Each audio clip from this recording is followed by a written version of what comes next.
হযরত ইবনে ওমর ফারুক রাদিয়াল্লাহু আনহু বলেন, একবার নবী করিম সাল্লাল্লাহু আলাইহি ওয়াসাল্লামের সহিত হযরত আবু বকর রাদিয়াল্লাহু আনহু বসিয়াছিলেন। হযরত আবু বকর রাদিয়াল্লাহু আনহু এর একটি জায়গা ছিল, যাহার বুকের উপর বোতামের পরিবর্তে কাঁটা দ্বারা লইয়াছিলেন।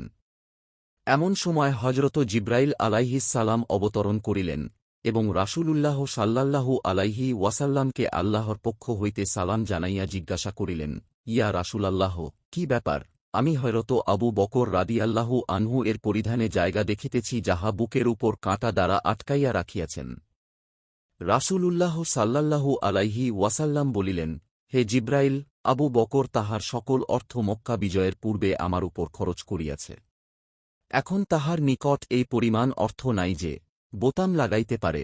হযরত জিব্রাইল আলাইহিস সালাম বলিলেন, আপনি আবু বকরকে আল্লাহর পক্ষ হইতে সালাম পৌঁছাইয়া দিন এবং তাহাকে বলুন যে, তোমার রব জিজ্ঞাসা করিতেছেন যে, তুমি কি তোমার এই অভাবের উপর আমার প্রতি সন্তুষ্ট আছ না অসন্তুষ্ট?